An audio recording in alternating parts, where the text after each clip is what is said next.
à quelqu'un, tu te lèves le matin, tu sais que ton cœur est dans la joie. C'est ça pour moi, être heureux ou être dans la joie. C'est une certaine paix intérieure. Et cette paix intérieure qui est dans ton cœur fait que tout ce qui t'entoure ne te dit rien. La seule chose qui t'intéresse, c'est cette joie qui est dans ton cœur que tu ne peux pas expliquer. J'ai l'habitude de dire aux gens, le jour où tu peux expliquer pourquoi tu aimes ta femme ou bien tu aimes ton mari, c'est que ce jour-là, tu viens de démontrer que tu ne l'aimes pas en réalité. Est-ce que vous comprenez? Vous ne pouvez pas dire, non, j'aime ma femme parce qu'elle est jolie. Et le jour, c'est la plus jolie. Non, j'aime ma femme parce qu'elle est la plus belle. Oui, c'est parce que tu l'aimes que tu dis ça. Je veux dire, il y a des choses pour lesquelles dans la vie, on ne peut jamais donner de raison.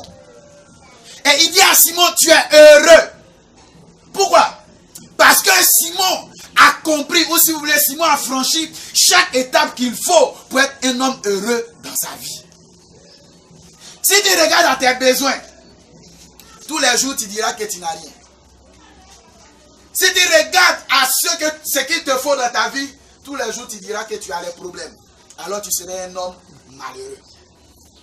Amen. On trouve toujours à expliquer pourquoi on est malheureux, mais on ne trouve pas toujours à expliquer pourquoi on est heureux. Vous savez ça? C'est-à-dire quand ça ne va pas, quand on va te demander, et surtout les hommes que nous sommes, quand ça ne va pas, qu'on nous demande pourquoi ça ne va pas, je prends un exemple banal. Peut-être tu t'es disputé avec ton frère ou bien ta femme. Quand tu te demandes pourquoi ça ne va pas, la réponse immédiate est c'est pas ma femme là, elle. Donc ça voudrait dire que si tu es malheureux, c'est la faute à quelqu'un. Moi j'ai l'habitude de dire tout ce qui nous arrive par notre propre faute. Ça ne nous arrive pas par la faute de quelqu'un. Si tu traverses le goudron qu'un véhicule t'a cogné et puis ça t'a cassé le pied, il ne faut pas venir accuser quelqu'un. On t'a dit qu'on traverse le goudron, qu'est-ce qu'on fait? On regarde à gauche, on regarde à droite. Même si un chauffeur quitte là-bas pour venir te cogner, c'est de ta faute. Parce que quand tu sais qui est Jésus pour toi, la Bible dit quoi? Rien n'arrive sans que l'Éternel n'en soit l'auteur. Ça veut dire tout ce qui t'arrive, la responsabilité incombe à la personne que tu es. Donc la question maintenant est de savoir comment tu gères cette histoire-là. Amen. Mais comme je ne parle pas des responsabilités, donc je vais me taire là-dessus. La Bible dit, Jésus va attendre quand ils vont arriver à Césarée de Philippe. Donc voici la première étape. Jésus n'a pas attendu quand ils étaient dans d'autres pays ou dans d'autres villages. Il a attendu quand ils sont arrivés à Césarée de Philippe. Arrivé à Césarée de Philippe, c'est là qu'il leur pose la question. Pourquoi il ne leur a pas demandé quand ils étaient à Gethsemane ou bien quand ils étaient à Jérusalem? Pourquoi il n'a pas attendu quand ils étaient à Nazareth, dans tous ces coins-là? Et il a attendu qu'ils arrivent à Césarée de Philippe pour leur poser la question. Le lieu sur lequel tu te tiens, le lieu dans lequel tu te trouves est fonction de ton épanouissement dans ta vie. Quelqu'un comprend ce qu'il y a ici? Je m'explique. 1 Corinthiens, je crois, le chapitre 15 dit, les mauvaises compagnies font quoi? Jésus dit à Josué, tout lieu que tes pieds foulent, il fait quoi? Il donne un héritage. Ça veut dire quoi? Ça veut dire que là où tu te trouves, il y a quelque chose que tu tires de ce lieu. Quelqu'un comprend ce que j'explique?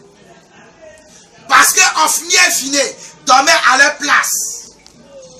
Et que Samuel dormait là où il y avait l'arche de l'alliance de l'Éternel. Qui a entendu la voix de Dieu? C'est Samuel qui a entendu la voix de l'Éternel. Même Élie le sacrificateur n'a pas entendu la voix de l'Éternel parce qu'il ne dormait pas dans la présence de Dieu. Le lieu sur lequel tu te trouves est fonction de ton épanouissement dans la vie. Si tu as des compagnies, c'est-à-dire tu as des amis qui ne disent rien de bon matin, midi, soir, alors va comprendre que ton épanouissement va en dépendre. Je disais à quelqu'un il y a quelques jours de cela, il était en train de dire que quelqu'un est mauvais. Donc je lui disais, mais pourquoi tu dis que la personne est mauvaise? Elle dit, mais c'est ce que tout le monde dit. Donc parce que les autres disent, lui aussi il dit aussi. Vous Vous comprenez un peu? Donc là où tu es, ce lieu-là détermine la suite de ton épanouissement spirituel, financier, matériel, humain. Tu es où? Amen. Amen.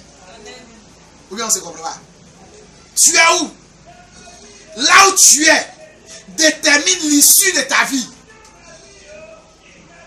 Je dis toujours aux gens, dans l'église où tu pries, c'est là où ton miracle est. Parce que vous savez pourquoi on n'a pas 2 papas, on n'a pas 3 papas? Vous savez pourquoi? On aurait pu avoir 3, 4.